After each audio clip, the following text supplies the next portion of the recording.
বিসমিল্লাহির রহমানির রহিম। আজকের এই নির্বাচনী জনসভায় উপস্থিত সম্মানিত সভাপতি, উপস্থিত ধানের শীষের প্রার্থীগণ, নেতৃবৃন্দ, আমার সহকর্মীবৃন্দ এবং উপস্থিত খুলনা, সাতক্ষীরা এবং বাগেরহাট থেকে আগত আমার প্রিয় ভাই ও বোনেরা, আসসালামু আলাইকুম। ভালো আছেন আপনারা? আচ্ছা, আলহামদুলিল্লাহ। প্রিয় ভাই বোনেরা, আজকে আমরা এখানে সকলে একত্রিত হয়েছি নির্বাচন উপলক্ষে। আগামী 12 তারিখে যে দেশের সাধারণ নির্বাচন, সেই নির্বাচন উপলক্ষে আজকে বিএনপি বা ধানের শীষের একটি নির্বাচনী জনসভা। প্রিয় ভাই বোনেরা, আমরা বাংলাদেশ জাতীয়তাবাদী দল বিএনপি আমরা বিশ্বাস করি যে শুধু কথাল ফুলঝুরি নয়, বরং দেশকে আমাদেরকে সামনের দিকে নিতে হবে ভবিষ্যতে। আমরা বিগত 15-16 বছর বহু আন্দোলন করেছি, বহু সংগ্রাম করেছি এবং এর ভেতরে আমাদের বহু নেতাকর্মী গুম, খুন, হত্যার শিকার হয়েছে। বহু হাজার হাজার লক্ষ লক্ষ নেতাকর্মী, বিএনপি সহ বিভিন্ন রাজনৈতিক দলের নেতাকর্মীরা গায়েবী মামলার অত্যাচার, নির্যাতনের শিকার হয়েছে। তারপরেও বাংলাদেশের মানুষ 2024 সালের সেই জুলাই আগস্ট মাসে দল মত নির্বিশেষে সকলের রাজপথে নেমে এসে বাংলাদেশের স্বৈরাচারকে এই দেশ থেকে বিদায় করেছিল। প্রিয় ভাই বোনেরা, বিগত 16 বছর ধরে বাংলাদেশের মানুষ তার রাজনৈতিক অর্থাৎ ভোটের অধিকার প্রয়োগ করতে পারেনি। বাংলাদেশের মানুষ বিগত 16 বছর ধরে তার মতামতের ভিত্তিতে তার প্রতিনিধি নির্বাচন করতে পারেনি। শুধু সেটি জাতীয় নির্বাচনের ক্ষেত্রে নয়, এমনকি সেটি লোকাল নির্বাচনের ক্ষেত্রেও একই ঘটনা দেখা গিয়েছে। বাংলাদেশের মানুষ গত 16 বছর ধরে স্বৈরাচার সময় তাদের মনের অভিব্যক্তি প্রকাশ করতে পারেনি। কেউ যদি কথা বলার চেষ্টা করেছে, আমরা দেখেছি কিভাবে তাকে রাতের আধারে তুলে নেওয়া হয়েছে, গুম করা হয়েছে, খুন করা হয়েছিল। প্রিয় ভাই বোনেরা, আজ সময় এসেছে, আজ বাংলাদেশের মানুষ তার দাবি আদায়ের জন্য আজ অবস্থান গ্রহণ করেছে এবং 12 তারিখে ইনশাল্লাহ বাংলাদেশের মানুষকে যেই অধিকার থেকে গত 1 যুগেরও বেশি সময় ধরে বঞ্চিত করে রাখা হয়েছিল, সেই অধিকার প্রয়োগ করবে। প্রিয় ভাই বোনেরা, আমরা বিএনপি বাংলাদেশ জাতীয়তাবাদী দল আমরা বিশ্বাস করি যে একটি রাজনৈতিক দল হিসেবে, যেহেতু অতীতেও আমাদের রাষ্ট্র পরিচালনার অভিজ্ঞতা বা দায়িত্বে আমরা ছিলাম, একইভাবে ইনশাল্লাহ আগামী দিনে বাংলাদেশের মানুষের সমর্থনে আল্লাহ তাআলার রহমতে আমরা সরকার গঠন করলে ইনশাল্লাহ আমাদের প্রথম দায়িত্ব হচ্ছে দেশকে পুনর্গঠন করা। কিন্তু প্রিয় ভাই বোনেরা, দেশকে যদি পুনর্গঠন করতে হয় তাহলে দেশের দল মত নির্বিশেষে, শ্রেণী পেশা নির্বিশেষে সকল মানুষকে নিয়ে আমাদের দেশকে পুনর্গঠন করতে হবে। শুধু যে কোনো এক ধরনের মানুষকে নিয়ে দেশ কখনো পুনর্গঠন করা যায় না। হয়তো অন্য কাজ করা যায়, কিন্তু দেশ পুনর্গঠন করা যায় না। প্রিয় ভাই বোনেরা, এই দেশের জনসংখ্যা প্রায় 20 কোটি। এই 20 কোটির মধ্যে অন্তত 10 কোটি জনসংখ্যা হচ্ছে এই দেশের নারী সমাজ, অর্থাৎ জনসংখ্যার অর্ধেক হচ্ছে এই দেশের নারী সমাজ। এই নারী সমাজকে যদি আমরা পেছনে রেখে যতই পরিকল্পনা গ্রহণ করি না কেন, যতই বড় বড় কথা আমরা বলি না কেন, কোনোভাবেই সম্ভব নয় দেশকে সামনে নিয়ে যাওয়া, কোনোভাবেই সম্ভব নয় দেশকে পুনর্গঠন করা। প্রিয় ভাই বোনেরা, সেজন্যই দেশনেত্রী খালেদা জিয়া যখন দেশ পরিচালনার দায়িত্বে ছিলেন, উনি মেয়েদের শিক্ষা ব্যবস্থা ক্লাস স্কুল থেকে শুরু করে ইন্টারমিডিয়েট পর্যন্ত বিনামূল্যে শিক্ষার ব্যবস্থা করেছিলেন, যাতে করে এই বিশাল জনশক্তি, যাতে করে এই বিশাল জনগোষ্ঠী অর্থাৎ নারী সমাজ শিক্ষার আলোয় আলোকিত হয় এবং তারা যাতে নিজেদের পায়ে দাঁড়াতে পারে। প্রিয় ভাই বোনেরা, নির্বাচন এসেছে, স্বাভাবিকভাবেই বিভিন্ন রাজনৈতিক দল তাদের বিভিন্ন লক্ষ্য উদ্দেশ্য জনগণের সামনে উপস্থাপন করবে। কিন্তু আমরা দেখছি একটি রাজনৈতিক দল, এই যে বাংলাদেশের অর্ধেক গোষ্ঠী নারী গোষ্ঠী, যে তাদের সম্পর্কে আমরা দেখেছি কিভাবে তাদেরকে ঘরের মধ্যে আটকিয়ে রাখতে চায়, সেই কথা তারা বলেছে। আমরা দেখেছি একটি রাজনৈতিক দলের একজন নেতা পরিষ্কারভাবে বলে দিয়েছে যে তারা কোনোভাবেই নারীর নেতৃত্বে বিশ্বাস করে না। আমরা দেখেছি একটি রাজনৈতিক দলের নেতা পরিষ্কারভাবে দুদিন আগে বলেছে যে যে সকল মহিলা, যে সকল মা বোনেরা কর্মসংস্থানের উদ্দেশ্যে কর্মসংস্থানের জন্য যান, তাদেরকে, প্রিয় ভাই বোনেরা, আপনাদের সামনে আমার বলতে রীতিমতন লজ্জা হচ্ছে, এমন একটি শব্দ সে আমাদের সব মা বোনদের জন্য ব্যবহার করেছে যা এই দেশের জন্য একটি কলঙ্ক স্বরূপ। প্রিয় ভাই বোনেরা, এই বাংলাদেশে খেটে খাওয়া মানুষের পরিবারের অধিকাংশ নারী কোনো না কোনোভাবে সংসারের উপার্জনের জন্য কাজ করে থাকে। এই বাংলাদেশের লক্ষ লক্ষ 50 লক্ষের উপরে নারী আজ যেই গার্মেন্ট শিল্প নিয়ে সকলে গৌরব করে, সেই গার্মেন্ট শিল্পে নারী শ্রমিকরা কাজ করেন। প্রিয় ভাই বোনেরা, সেটি নিম্ন মধ্যবিত্ত হোক, মধ্যবিত্ত হোক, সকল পরিবারের কর্মজীবী পরিবারের প্রায় সকল নারী আজ সংসার পরিচালনার জন্য দ্রব্যমূল্যের যে ঊর্ধ্বগতি, সকল কিছুর যে দাম ঊর্ধ্বগতি, তার জন্য শুধু স্বামী একা কর্মসংস্থান হয় না, স্ত্রীকেও পাশাপাশি বিভিন্নভাবে কাজ করতে হয় এবং তারা এর মাধ্যমে তাদের সংসার জীবন নির্বাহ করে থাকে। কিন্তু আজ আমরা দেখেছি একটি রাজনৈতিক দলের নেতা পরিষ্কারভাবে নারীদেরকে কিভাবে অসম্মানিত করেছে, তাদেরকে খারাপ ভাষা দিয়ে অসম্মানিত করেছে। প্রিয় ভাই বোনেরা, আমাদের নবী করিম সাল্লাল্লাহু আলাইহি সাল্লাম, উনার যে স্ত্রী ছিলেন বিবি খাদিজাও ছিলেন একজন কর্মমুখী মহিলা। উনি ছিলেন একজন মহিলা ব্যবসায়ী। আজকে যেই দলটি, যাদের নেতা আজ বাংলাদেশের নারীদেরকে একটি খারাপ কিছুর সাথে তুলনা করেছে, তারা বলে তারা ইসলাম কায়েম করবে, কিন্তু নবী করিম সাল্লাল্লাহু আলাইহি ওয়াসাল্লামের স্ত্রী পর্যন্ত, উনিও পর্যন্ত একজন ব্যবসায়ী ছিলেন। তাহলে আজকে কোথায় গিয়ে দাঁড়ালো বাংলাদেশের নারী সমাজ, তথা তাবৎ পৃথিবীর নারী সমাজকে কিভাবে অপমান করা হলো? যে দলটি নির্বাচনের আগে দেশের অর্ধেক জনগোষ্ঠীকে ঘরের মধ্যে বন্দী করতে চায়, যে দলটি নির্বাচনের আগে দেশের অর্ধেক জনগোষ্ঠীকে অসম্মানজনকভাবে কথা বলে, তাহলে আপনাদের কাছে আমার প্রশ্ন, আজকে নির্বাচনে যদি তারা কোনোভাবে সুযোগ পায় নির্বাচন পরবর্তী সময়, তাহলে তাদের আচরণ কি হতে পারে? কাজেই প্রিয় ভাই বোনেরা, এরা শুধু নিজের স্বার্থের কথা বোঝে, এরা ধর্মকে ব্যবহার করে নিজেদের স্বার্থ রক্ষা করার জন্য। যেখানে প্রয়োজন সেখানে তারা তাদের মতন করে ধর্মকে ব্যবহার করে। আমরা গতকাল দেখেছি, যখন এই কথা বলার পরে তীব্র সমালোচনা শুরু হলো নারী সমাজ থেকে, যখন এই কথা বলার পরে তীব্র সমালোচনা শুরু হলো সমাজের প্রত্যেকটি মানুষের কাছ থেকে, তখন তারা বলছে তাদের এই আইডি নাকি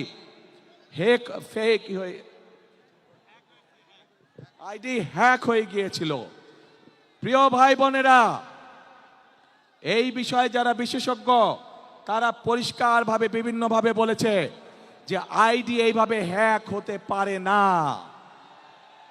একটি রাজনৈতিক দলের একজন সিনিয়র নেতা জনগণের সামনে নির্বাচনের আগে এইভাবে মিথ্যা কথা বলছে, দলটি পর্যন্ত মিথ্যা কথা বলছে তাদের আইডি বলে হ্যাক হয়ে গেছিল, অথচ আইডি হ্যাক হয়নি তাদের। কাজেই এরা নির্বাচনের আগে নিজেদের স্বার্থ সিদ্ধির জন্য মানুষের সামনে মিথ্যা কথা তুলে ধরছে, মিথ্যা কথা তারা বলছে। এদের একটাই পরিচয়, এরা মিথ্যাবাদী। এরা নিজেদের প্রয়োজনে নিজেদের স্বার্থেরা মিথ্যা কথা বলে।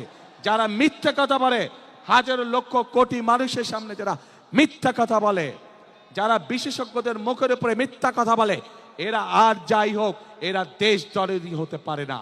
এরা আর যাই হোক, এরা কখনো মানুষের দরদি হতে পারে না।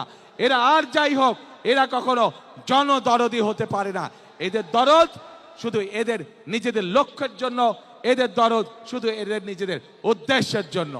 এবং সেই জন্যই প্রিয় ভাই বোনেরা, আমরা যেহেতু বিশ্বাস করি এই বিপুল অর্ধেক জনগোষ্ঠীকে পিছনে রেখে কোনোভাবেই দেশের উন্নয়ন করা সম্ভব নয়, সেজন্যই আমরা বলেছি ইনশাল্লাহ আপনাদের দয়া আল্লাহর রহমতে বিএনপি সরকার গঠন করলে বাংলাদেশের প্রত্যেকটি গৃহিণীর কাছে, প্রত্যেকটি মায়ের কাছে আমরা ফ্যামিলি কার্ড পৌঁছে দিব। যেই ফ্যামিলি কার্ডের মাধ্যমে আমরা দেশের নারী সমাজকে ধীরে ধীরে স্বাবলম্বী করে গড়ে তুলতে চাই, যাতে করে এই নারী সমাজ কারো প্রতি মুখাপেক্ষী হয়ে তা না থাকতে হয়, যাতে করে তারা নিজেদের পায়ে নিজেদের দাঁড়িয়ে যেতে পারে। আজকে বাংলাদেশের তাবৎ মা বোনদেরকে বলবো আমি, যারা আপনাদেরকে এইভাবে অপমানিত করে তাদেরকে আপনারা কিভাবে জবাব দেবেন, আজ সেই সিদ্ধান্ত নেবার সময় এসেছে। প্রিয় ভাই বোনেরা, শুধু তাই নয়, চিন্তা করে দেখুন তাদের দলেও কিন্তু নারী কর্মী আছে। আজ তাদের দলের নারী কর্মীতে আমাদের প্রশ্ন, আপনারাও তো ঘর থেকে বের হয়ে দলের কাজে যাচ্ছেন। ঘর থেকে বের হয়ে যে নারী কাজে যায় তাকে আপনাদের নেতা কিসের সাথে তুলনা করেছে চিন্তা করে দেখুন। তাহলে আমাদের প্রশ্ন, ওই দলের যারা নারী সদস্য আছে তাহলে তাদের প্রকৃতি পরিচয় কি? তাদের নেতার বক্তব্য অনুযায়ী তাহলে তাদের প্রকৃতি পরিচয় কে?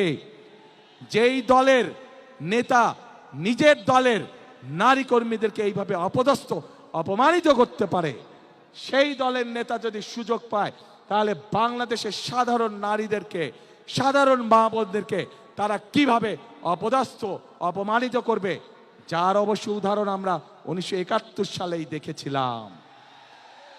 এই দেশের লক্ষ লক্ষ মা বোনদেরকে অসম্মানিত করেছিল এই দলটির পূর্বসূরি নেতৃবৃন্দ। কাজেই যাদের কাছে মানুষের কোনো মূল্যায়ন নেই, যাদের কাছে মানুষের কোনো আত্মসম্মান বোধ নেই, তাদের কাছে কখনো দেশ নিরাপদ হতে পারে না, তাদের কাছে কখনো দেশের মানুষ নিরাপদ হতে পারে না, নারী পুরুষ নির্বিশেষে। প্রিয় ভাই বোনেরা, আজ এই খুলনা সহ, সাতক্ষীরা সহ, বাগেরহাট সহ এই বিশাল অঞ্চলে আজ বহু সমস্যা আছে। যেমন এই খুলনা ছিল এক সময় শিল্প নগরী, কিন্তু আমরা দেখছি গ্যাস সহ বিভিন্ন কারণে আজ এই শিল্প নগরী প্রায় মৃত নগরীতে পরিণত হয়েছে, শিল্প মৃত নগরী। আমরা চাই ইনশাআল্লাহ বিএনপি আগামী 13 তারিখে সরকার গঠন করলে এই শিল্প নগরীকে আবার জীবিত শিল্প নগরীতে আমরা পরিণত করতে চাই, যাতে করে সেই সব শিল্পের মধ্যে শুধু পুরুষরাই নয়, সেই সব শিল্পের মধ্যে যাতে নারীদেরও কর্মসংস্থান হয়, সেভাবে আমরা এই অঞ্চলের শিল্প নগরীকে গড়ে তুলতে চাই। প্রিয় ভাই বোনেরা, আমরা এইখানকার তরুণ সমাজের সদস্য যারা আছে, যুব সমাজের সদস্য যারা আছে, বিশেষ করে যারা আইটিতে কাজ করেন, তাদের জন্য এখানে গড়ে তুলতে চাই আইটি পার্ক সহ আরো ফ্যাসিলিটি, যার মাধ্যমে তারা তাদের কর্মসংস্থানের ব্যবস্থা করতে পারবে। প্রিয় ভাই বোনেরা, কৃষক এমন একটি পেশা যা সারা বাংলাদেশের গ্রামে গঞ্জে ছড়িয়ে আছে।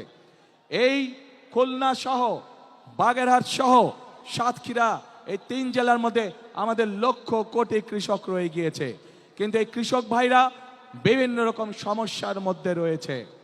আমরা সেই জন্য কৃষক ভাইদের পাশে, আমরা মা বোনদের হাতে, গৃহিণীদের হাতে যেমন ফ্যামিলি কার্ড পৌঁছে দিতে চাই, ঠিক একইভাবে আমরা কৃষক ভাইদের কাছেও কৃষি কার্ড পৌঁছে দিতে চাই। শুধু কৃষি কার্ড না, এই কৃষি কার্ডের মাধ্যমে যেমন তার ঋণ পেতে সুবিধা হবে, এই কৃষি কার্ডের মাধ্যমে সেই কৃষক ভাইয়ের হাতে আমরা যেমন প্রয়োজনীয় কীটনাশক, বীজ, সার পৌঁছে দেব, একইভাবে আমরা সিদ্ধান্ত গ্রহণ করেছি যে সকল কৃষক ভাইদের এই বর্তমানে এই মুহূর্তে 10,000 টাকা পর্যন্ত কৃষি ঋণ আছে, সেই ঋণ ইনশাল্লাহ সুদ সহ আমরা মওকুফ করব। প্রিয় ভাই বোনেরা, আজ দেশকে গড়ার সময় হয়েছে। দেশকে আমাদের পুনর্গঠন করতে হবে। এই যে লক্ষ মানুষ আজ এখানে উপস্থিত হয়েছেন, এই দেশ যদি ঠিক থাকে, এই দেশকে যদি আমরা পুনর্গঠন করতে পারি, দেশে বেকারদের কর্মসংস্থান করতে পারি, দেশের নারীদেরকে স্বাবলম্বী করে গড়ে তুলতে পারি, দেশের শিক্ষার্থীদের সঠিক শিক্ষার ব্যবস্থা আমরা তৈরি করতে পারি, দেশের মানুষের চিকিৎসা ব্যবস্থা যদি আমরা তৈরি করতে পারি, তাহলেই একমাত্র সম্ভব আমাদের সেই প্রত্যাশিত বাংলাদেশকে গড়ে তোলা। যেই প্রত্যাশিত বাংলাদেশের স্বপ্ন এখানে উপস্থিত প্রত্যেকটি মানুষের চোখে মুখে রয়েছে।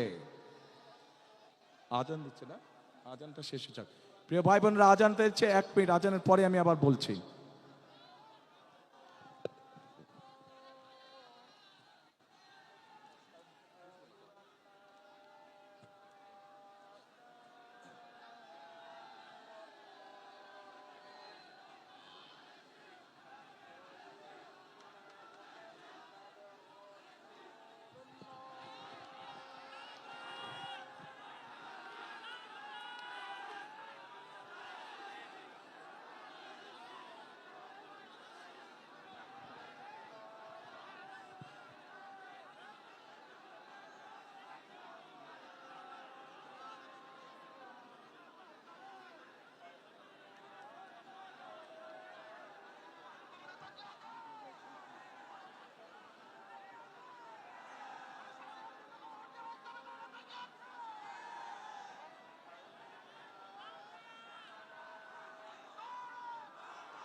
প্রিয় ভাই বোনেরা, এই বাংলাদেশকে যুদ্ধ করে স্বাধীন করেছিল 1971 সালের মুক্তিযোদ্ধারা। স্বাধীনতাকে রক্ষা করা হয়েছিল, স্বাধীনতাকে অর্জন করা হয়েছিল। ঠিক একইভাবে 2024 সালের 5ই আগস্ট ছাত্র জনতার অভ্যুত্থানের মাধ্যমে সেই স্বাধীনতাকে আবার রক্ষা করা হয়েছে।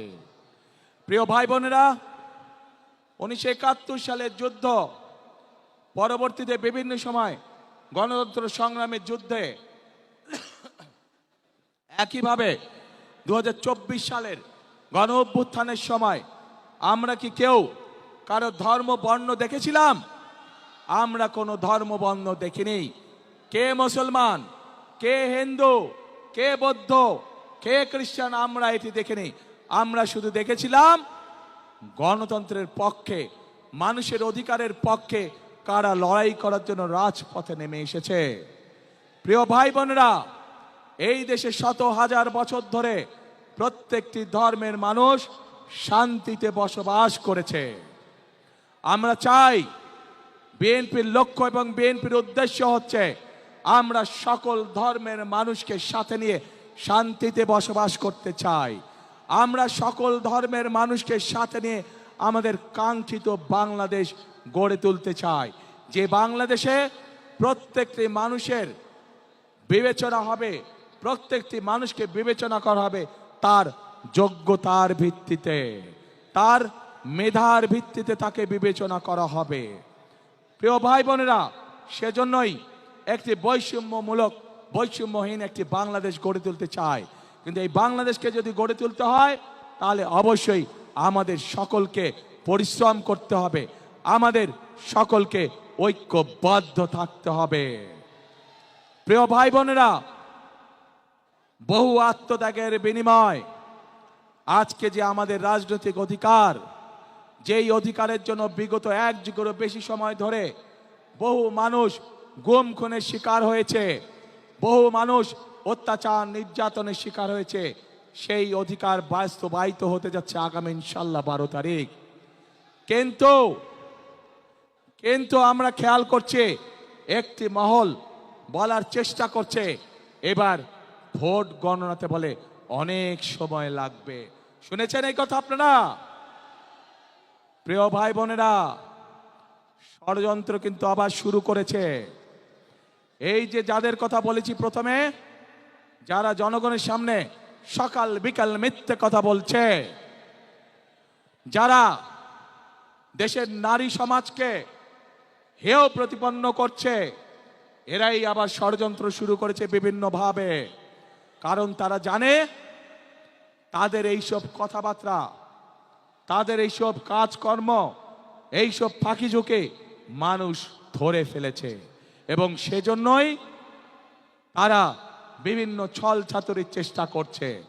প্রিয় ভাই বোনেরা, আজ তাই এই জনসভায় দাঁড়িয়ে আপনাদের সকলকে বলতে চাই, আপনাদেরকে আজ থেকে সতর্ক থাকতে হবে, সজাগ থাকতে হবে।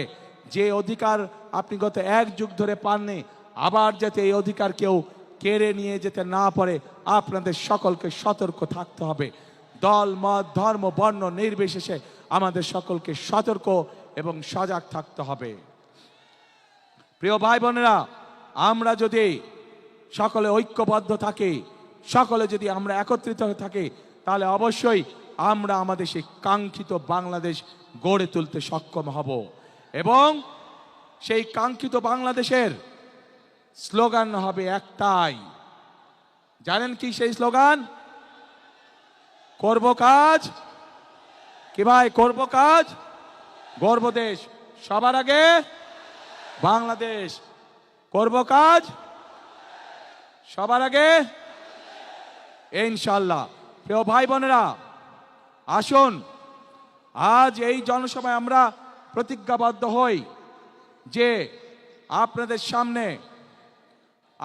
সামনে অভিজ্ঞতা রয়ে গিয়েছে এবং বর্তমান মুহূর্তে যতগুলি রাজনৈতিক দল আছে তাদের মধ্যে একমাত্র বিএনপির অভিজ্ঞতা আছে দেশ পরিচালনা করার। এবং যেহেতু বিএনপির অভিজ্ঞতা আছে দেশ পরিচালনা করার, একমাত্র বিএনপির পক্ষেই সম্ভব এই বাংলাদেশকে সঠিক পথে পরিচালিত করা। প্রিয় ভাই বোনেরা, দেশকে যদি সঠিক পথে পরিচালিত করতে হয়, দুটো বিষয় আমাদেরকে অত্যন্ত সতর্কভাবে সজাগ দৃষ্টি রাখতে হবে। এক, দেশের আইন শৃঙ্খলা রক্ষা করা, যে কোনো পরিস্থিতিতে দেশের আইন শৃঙ্খলা রক্ষা করা, যেন মানুষ শান্তিতে রাজপথে চলতে পারে, যেন মানুষ শান্তিতে তার ব্যবসা বাণিজ্য করতে পারে, যেন মানুষ শান্তিতে রাতে ঘুম যেতে পারে তার নিজের ঘরে। এই অভিজ্ঞতা বিএনপির আছে। বিএনপি জানে কিভাবে দেশে নিরাপদ পরিস্থিতি তৈরি করতে হয়। প্রিয় ভাই বোনেরা, একই সাথে বিএনপির আরেকটি অভিজ্ঞতা আছে কিভাবে দেশকে দুর্নীতির করাল গ্রাস থেকে বের করে নিয়ে আসতে হয়। অতীতেও আমরা দেখেছি যে স্বৈরাচার পালিয়ে গেছে, তারা যখন অতীতে ক্ষমতায় ছিল, তারা যখন দেশকে দুর্নীতিতে সয়লাভ করে দিয়েছিল, পরবর্তীতে যখন দেশনেত্রী খালেদা জিয়া দেশ পরিচালনার দায়িত্ব গ্রহণ করেন, আমরা দেখেছি কিভাবে ধীরে ধীরে বাংলাদেশকে বিএনপি সরকার দুর্নীতির রাহু করাল গ্রাস থেকে বের করে নিয়ে এসেছিল। প্রিয় ভাই বোনেরা, সেজন্যই এই মুহূর্তে দেশকে পুনর্গঠনের জন্য যদি কোনো দল থেকে থাকে, সেটি হচ্ছে একটি দল, বাংলাদেশ জাতীয়তাবাদী দল। সেই দল হচ্ছে, সেই প্রতীক হচ্ছে একটি প্রতীক। কি সেই প্রতীক? ধানের শীষ। কাজে আসুন এই ধানের শীষের, এই বিএনপির প্রতিষ্ঠাতা শহীদ রাষ্ট্রপতি জিয়াউর রহমান মুক্তিযুদ্ধের ডাক দিয়েছিলেন। এই রাষ্ট্রপতি জিয়াউর রহমান, শহীদ রাষ্ট্রপতি জিয়াউর রহমান এই দেশে বহুদলীয় গণতন্ত্রে চালু করেছিলেন। এই বিএনপির নেত্রী দেশনেত্রী খালেদা জিয়া এই দেশে সংসদীয় গণতন্ত্র চালু করেছিলেন। কাজেই সব কাজ থেকে প্রমাণিত হয় বিএনপি কাজ করে শুধুমাত্র জনগণের জন্য, বিএনপি কাজ করে শুধুমাত্র দেশকে পুনর্গঠনের জন্য। কাজে আসুন আসুন আগামী 12 তারিখে আমরা ধানের শীষকে জয়যুক্ত করে দেশ পুনর্গঠনের কাজে আবার হাত দেই। আপনার ক্যান্ডিডেটরা দাঁড়ান তো, শুধু ক্যান্ডিডেটরা দাঁড়ান। প্রিয় ভাই বোনেরা, এই যে আমার দুই পাশে যেই মানুষগুলোকে ধানের শীষ হাতে দিয়েছে, এদেরকে আপনারা কম বেশি চিনেন। এই মানুষগুলোকে 12 তারিখ পর্যন্ত দেখে রাখার দায়িত্ব আপনাদের। ইনশাল্লাহ 13 তারিখে ধানের শীষের সরকার গঠিত হলে 13 তারিখ থেকে এই মানুষগুলো আপনার এলাকার উন্নয়ন, আপনার সমস্যা সুবিধা অসুবিধা সবকিছু দায় দায়িত্ব তাদের। আপনাদের হাতে তাহলে আমি এই মানুষগুলোকে ছেড়ে দিয়ে দিলাম ইনশাল্লাহ। আসুন আমাদের তাহলে বসেন, আমাদের তাহলে আজকে প্রতিজ্ঞা হোক, আমরা যে কোনো মূল্যে ধানের শীষকে বিজয় করব এবং ধানের শীষকে বিজয় করার মাধ্যমে আমরা দেশ পুনর্গঠনের কাজে হাত দিব। আছেন নাকি আমার সাথে? দেশ গঠনে কারা আছেন আমার সাথে? কারা আছেন আমার সাথে দেশ গঠনে? আলহামদুলিল্লাহ, আলহামদুলিল্লাহ। প্রিয় ভাই বোনেরা, আজ তাহলে এখানেই থাকলো। ইনশাল্লাহ নির্বাচনের পরে আবার আপনাদের সাথে মোলাকাত হবে। যেদিন আমরা এই এলাকায় ফ্যামিলি কার্ড দেওয়া শুরু করব, কৃষক কার্ড দেওয়া শুরু করব, যেদিন আমরা এই শিল্পনগরীকে মৃত শিল্পনগরী থেকে জীবিত শিল্পনগরী কাজ শুরু করব, ইনশাল্লাহ সেদিন আবারও এই মাঠে ইনশাল্লাহ আপনাদের সাথে দেখা হবে। আসুন, কাজ একটাই, কথা একটাই, করব কাজ, গর্ব দেশ, সবার আগে বাংলাদেশ। আল্লাহ হাফেজ। বাংলাদেশ জিন্দাবাদ, বাংলাদেশ জাতীয়তাবাদী দল জিন্দাবাদ। আসসালামু আলাইকুম।